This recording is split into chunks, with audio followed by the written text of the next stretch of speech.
নমস্কার, আমি অ্যাস্ট্রোলজার বৈশালী সরকার। শ্রাবণ মাস হচ্ছে বাবার মাস, আর দেবাদিদেব মহাদেবের এই মাসে আমরা তাকে কিভাবে সন্তুষ্ট করলে আমাদের যার যার মনের কামনা পূরণ হয়ে যাবে, কারণ তিনি জল আর বেলপাতায় সন্তুষ্ট, অল্পেতেই সন্তুষ্ট তিনি। আর তার আশীর্বাদ আমরা যদি পাই, আমাদের জীবনে যে যে অশুভ দোষগুলো রয়েছে সবটাই কিন্তু খণ্ডন হয়ে যাবে। এই শ্রাবণ মাসে কিন্তু সোমবারগুলো খুব ইম্পর্টেন্স। শ্রাবণ মাস সারাটা মাস কিন্তু আপনারা নিরামিষ আহার খাবেন, মাছ মাংস ডিম খাবেন না, সহবাস করবেন না, এবং তার পাশাপাশি কোনো রকম নেশা করবেন না। এই তিনটে জিনিস কিন্তু আপনাদের ত্যাগ করতেই হবে। শ্রাবণ মাসে আপনারা গাছ লাগাবেন চারিদিকে প্রচুর পরিমাণে, কারণ বাবা ভোলানাথ প্রকৃতিকে পছন্দ করেন। তিনি গাছ গাছাড়া বনে জঙ্গলে থাকতে ভালোবাসেন, এবং যার ফলে তিনি সর্বত্যাগী। এই ত্যাগনেসটা প্রত্যেকটা মানুষের মধ্যেও কিন্তু আনতে হবে। লোভের থেকে ত্যাগকে বাড়াতে হবে, তবে কিন্তু বাবার আমরা আশিস পাবো। আর 2025-এ 21শে জুলাই, 28শে জুলাই, 4ঠা আগস্ট এবং 11ই আগস্ট এই চারটে কিন্তু সোমবার পড়েছে। এই চারটে সোমবারে আমরা বিশেষ উপাচারে নিয়ম মেনে যদি আমরা বাবাকে পুজো করতে পারি, তাহলে আমাদের জীবনে অনেক দুঃখ, দুর্দশা, অশান্তি, চারিদিকে হানাহানি, মারামারি, অ্যাক্সিডেন্ট, এর থেকে কিন্তু আমরা শুভ ফল লাভ করব।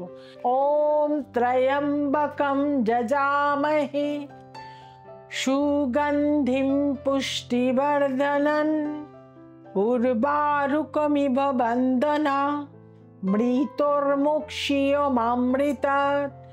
ওং হুং জুং স্বাহা ওম ভূর্ভুবস্বাহা।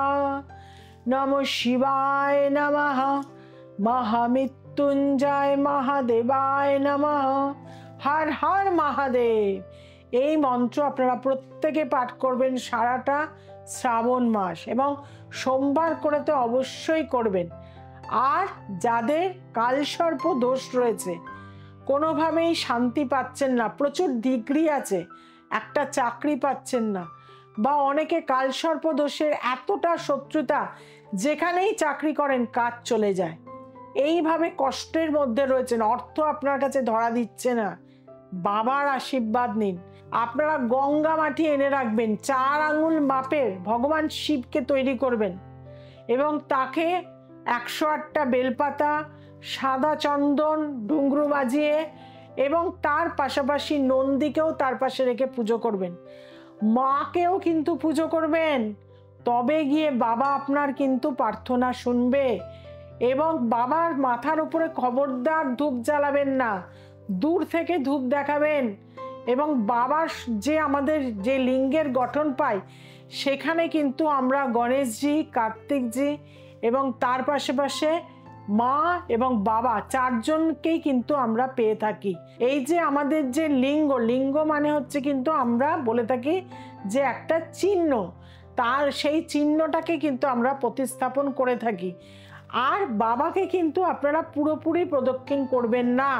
যেখান দিয়ে লিঙ্গের কাটা মুখ গেছে, জলটা যেখান দিয়ে পাস করে, সেখানটা কবরদার কিন্তু ডিঙাবেন না, এটা মাথায় রাখবেন। আপনারা একদিক থেকে আর একদিকে কিন্তু আসবেন, ধুতরা ফুল বা সাদা ফুল, সুগন্ধি ফুল বাবার খুব প্রিয়, সেই দিয়ে বাবাকে কিন্তু পুজো করবেন। সিদ্ধি কিন্তু দিতে কিন্তু ভুলবেন না, সিদ্ধি বাবার কিন্তু খুব প্রিয় জিনিস। মনের কামনা দিয়ে অবশ্যই আপনারা শিবলিঙ্গ তৈরি করে পুজো করবেন। মঙ্গলবার দিন ভোরবেলা শিবলিঙ্গকে জলে ভাসিয়ে দেবেন। যাদের শনির 7.5 চলছে, প্রচণ্ড কষ্টে রয়েছেন, চাকরি ছেদ হয়ে গেছে, বাড়িতে অশান্তি, শারীরিক জায়গায় ডিস্টার্বে রয়েছেন, তারা কিন্তু অবশ্যই অশ্বত্থ পাতা বাড়ির মেন দরজায় 12টা অশ্বত্থ পাতায় কিন্তু তেল সিঁদুর স্পর্শ করে অবশ্যই কিন্তু বাড়ির মেন দরজায় সোমবার দিন টাঙাবেন। এবং ভগবান শিবকে অবশ্যই কি দিয়ে পুজো করবেন? ছোলার ডাল আগের দিন ভেজাবেন, ছোলার ডাল এবং মাসকলাই আগের দিন ভিজিয়ে নিয়ে ছোলার ডালটা বেটে নেবেন, মাসকলাই তার উপর দিয়ে একটু আতপ চাল দেবেন, তার মধ্যে মধু দেবেন, এবং জায়ফল জয়িত্রী গুঁড়ো করে নেবেন, সেটা দিয়ে বাবাকে কিন্তু 28টা কলা তাকে প্রসাদ হিসাবে দেবেন, সাদা বাতাসা কিছুটা দেবেন এবং মধু দিয়ে বাবাকে অভিষিক্ত করবেন। ওং নমস্তুভ্যাং বিরূপাক্ষ নমস্তে দিব্য চক্ষুষে নমো পিনাক হস্তায় বজ্র হস্তায় বৈ নমো নমো ত্রিশূল হস্তায় দণ্ড পাশবি পানয় নমো শিবায় শান্তায় কারণত্রয় হে তবে নিবেদয়ামি চদ্মানং তং গতিং পরমেশ্বর পূর্ণ শাম কামনা কাম রামেশ্বরম। এই মন্ত্র 108 বার জপ করবেন। ওং নমঃ শিবায় নমঃ মহামৃত্যুঞ্জয় মহাদেবায় নমঃ। বাবাকে 28টা বেলপাতা, 5 রকমের ফল, কাঁচা দুধ দিয়ে, কাঁচা দুধটাকে কি করবেন ফ্রিজে জমিয়ে নেবেন, সেই ঠান্ডা যে দুধ সেইটা বাবার মাথায় অল্প অল্প করে দেবেন।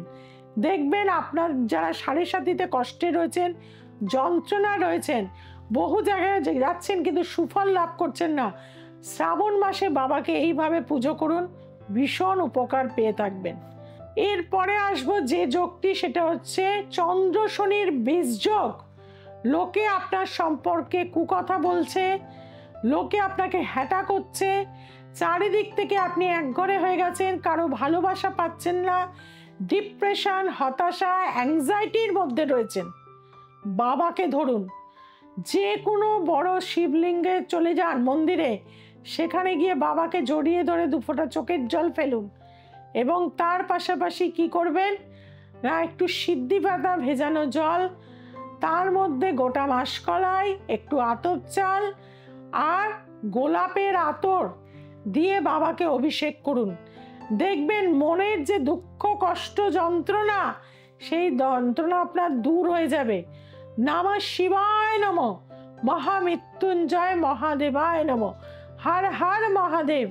এই মন্ত্র বিশেষভাবে উচ্চারণ করুন এবং নন্দীকে সাথে রাখবেন, নন্দীর পুজো করবেন। বাবাকে যা যা উপাচার দিয়ে পুজো করবেন, নন্দীকেও সেই সব উপাচার দেবেন এবং মায়ের মন্দিরে গিয়েও কিন্তু ধূপ ধুনো কর্পূরে আরতি দিয়ে আসবেন। দেখবেন বাবা সন্তুষ্ট হবে, আপনাকে সমস্যা মুক্ত করবে। যাদের প্রবল মাঙ্গলিক দোষ রয়েছে তারা একটু নারকল নেবেন, নারকলটাকে কাটবেন, তার মধ্যে আখের গুড়, একটু কালো তিল, একটু ছাতু দিয়ে সেটাকে ভরে নিয়ে তার মুখটাকে আটকে নেবেন আটা দিয়ে।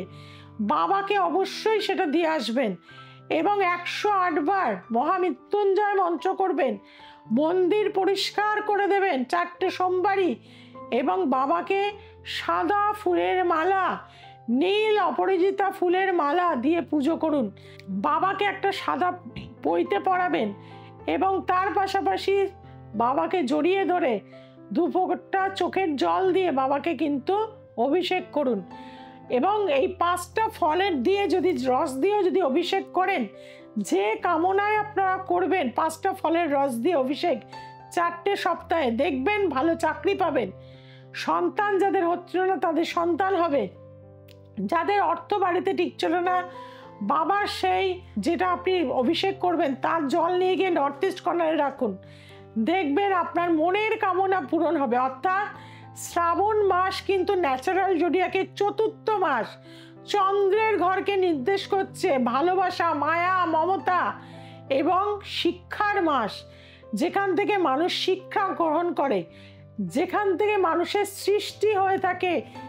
আপনি যা কিছুই হবেন না কেন, প্রথম যে ঘর সেটাই হচ্ছে চন্দ্রের ঘর, 4র্থ ঘর শস্য ভাণ্ডার, জ্ঞানের ভাণ্ডার। সেই মাসটাতে যদি আপনি হাতে সবুজ চুড়ি পরে থাকেন, তাহলেও কিন্তু যাদের গাইনির প্রবলেম রয়েছে, যাদের পিসিওডি রয়েছে, তারা কিন্তু ভীষণ উপকার পান। এই যে চুড়ি, এই চুড়ি কেন আমরা পরে থাকি, আমাদের এখানে যে নার্ভগুলো রয়েছে সেগুলো কিন্তু পিসিওডি, গাইনি অর্গান যেগুলোকে বোঝায়, অনেক সময় সন্তান হয় না, তারা কিন্তু অলওয়েজ, আজকালকার মানুষ মডার্ন হতে গিয়ে দেখবেন বিয়ের পরের দিনই সব খুলে ফেলছে। সেটা কিন্তু করলে হবে না, কারণ প্রত্যেকটা রিচুয়ালের মধ্যেই সায়েন্স রয়েছে। আমাদের বডির প্রত্যেকটা জায়গায় কোন জায়গায় কি গ্রহণ করব এবং কি পরব, সেটা যদি আমরা ঠিক মতন করতে পারি, আমরা নিজেরাই কিন্তু অনেক রোগ থেকে আমরা মুক্তি লাভ করতে পারি। কাজে এই জায়গা দুটোতে যারা নাও পড়েন তারা ম্যাসাজ করাবেন প্রচুরভাবে এখানে, কারণ নার্ভগুলোকে অ্যাক্টিভ রাখতে হবে। তাতে কিন্তু অনেক সমস্যার কিন্তু সমাধান আপনারা নিজেরাই করতে পারবেন। কাজে শ্রাবণ মাস এইভাবেই কিন্তু বাবার মাসের সবুজ চুড়ি পরে থাকুন, কাচের চুড়ি, এবং তার পাশাপাশি নিয়ম করে যা যা বলে গেলাম সেগুলো করুন। দেখবেন জীবনের অর্ধেক সমস্যায় আপনার সমাধান হয়ে গেছে। আর যারা কঠিন সমস্যায় রয়েছেন, বহু জায়গায় গেছেন কিন্তু কোনো কাজ পাননি, বিফল হয়ে গেছেন, জ্যোতিষশাস্ত্রের প্রতি বিশ্বাস হারিয়ে ফেলেছেন, তাদের জন্য বৈশালী সরকার। একবার আসতে হবে, চ্যালেঞ্জ গ্যারান্টিযুক্ত রেমেডি পাবেন। এবং দূরের বন্ধুরা যারা রয়েছেন, বিদেশে রয়েছেন, ওয়েস্ট বেঙ্গলের বাইরে রয়েছেন, তাদের জন্য অনলাইন কনসালটেন্সি রয়েছে। 6290513152, আরেকটি নাম্বার 8697339671 যোগাযোগ করুন। দ্য এসেন্স অফ অ্যাস্ট্রোলজি সোমবার, মঙ্গলবার, শুক্রবার এবং রবিবার বিশেষ রাশিফলের অনুষ্ঠান অবশ্যই দেখতে ভুলবেন না। আর সামনেই কিন্তু আমাদের কৌশিকী অমাবস্যা, প্রচুর মানুষ নাম লিখিয়ে ফেলেছেন। যদি খুব কঠিন সমস্যায় আছেন অবশ্যই কিন্তু যোগাযোগ করুন আমাদের বুকিং নাম্বারে। আজকে এই পর্যন্ত, সবাই খুব ভালো থাকুন। শ্রাবণ মাসে প্রচুর গাছ লাগান, পশু পাখিদের খেতে দিন, প্রকৃতির যত্ন নিন, দেখবেন ঈশ্বর আপনাকে আশীর্বাদ করবে। সবাই ভালো থাকবেন, সবাইকে ভালো রাখবেন। নমস্কার।